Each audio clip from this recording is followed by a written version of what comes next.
की जीत के बाद पूरी दुनिया में कयास लगाए जा रहे हैं कि अब क्या होगा। तीन चीज़ें होने वाली हैं।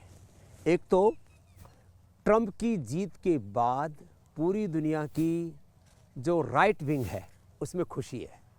लेफ्टिस्टों के यहाँ मातम सा छाया हुआ है, जैसे कि लेनिन, मार्क्स और मावे के चेलों का मोक्ष सा हो गया है। वैसे कन्फ्यूशियस बहुत अच्छे महापुरुष थे, लेकिन उनके चेलों ने लेनिनवाद, मार्क्सवाद, माओवाद के नाम पर जो फसाद फैलाया है वो भूल गए कि कन्फ्यूशियस जिन्होंने समाजवाद का, साम्यवाद का, एकता का, समानता का दर्शन दिया, वो कन्फ्यूशियस के चेहरे तो कन्फ्यूज हुए पड़े हैं ट्रंप की जीत के बाद, क्योंकि राइटिस्ट लोगों के जलवे हैं, उनके यहाँ दिवालियाँ मनाई जा रही हैं।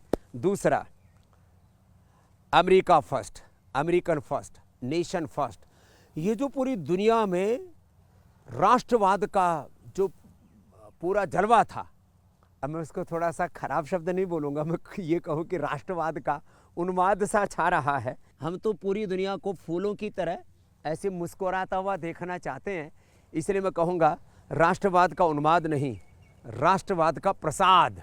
उससे पूरी दुनिया में खुशी है कि भाई जो बात स्वामी रामदेव करता था, जो बात आत्मनिर्भर भारत की मोदी जी करते थे, जो वही बात अब तो ट्रंप भी कह रहे हैं, made in America, made by Americans, और अमेरिकन्स ही मिल करके एक नया अमेरिका बनाएंगे। पूरी दुनिया के लोगों ने अमेरिकन्स के हक भी काफ़ी छीन लिए थे।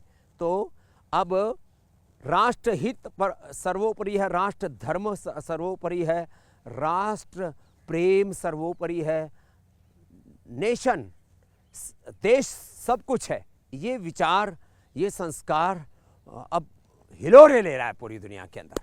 तो अब पूरी दुनिया के ये जो मैं कहता हूँ जिसको मूर्ख कहो, अविवेकी कहो या दम्भी कहो, ऐसे पॉलिटिशियंस जो एक अलग प्रकार के ग्लोबलाइजेशन और लिबरलाइजेशन के नाम पर साम्राज्यवाद, पूंजीवाद, और मैं कहता हूँ एक बहुत खतरनाक शब्द प्रयोग करता हूँ, एक आइडियोलॉजिकल टेररिज्म से पूरी दुनिया को में टेरर फैलाना चाहते थे, अब उनकी सामर्थ्य आ गई है।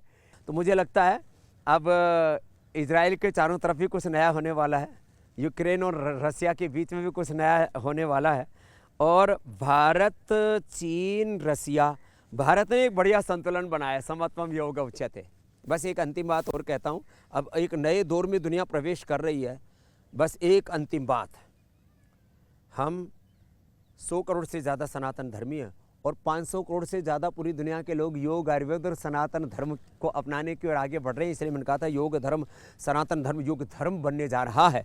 बस इसमें एक ही काम करना, आप योग को, आयुर्वेद को, सनातन धर्म को जीना शुरू कर दो। राम, कृष्ण, हनुमान, शिव की तरह रामत्व को, कृष्णत्व को, शिवत्व को, माँ भवानी भगवती की दिव्यता को, देवत्व को धारण करना शुरू कर दो। जिस दिन सनातन धर्मी पक्के सनातनी धर्मी बन जाएंगे, मैं सनातन धर्म को जीता हूँ, उस दिन विकसित भारत का सपना भी हमारा पूरा होगा और भारत पूरी दुनिया को लीड करने का सामर्थ्य अर्जित करेगा। ये है, ये जो पूरा नया परिप्रेक्ष्य बन रहा है विश्व का। तो मैं इतना ही कहूँगा, इस नए परिप्रेक्ष्य में आप अपनी भूमिका तय कीजिए। भारत परम वैभवशाली बन के रहेगा। भारत माता की जय, सत्य सनातन वैदिक धर्म की जय।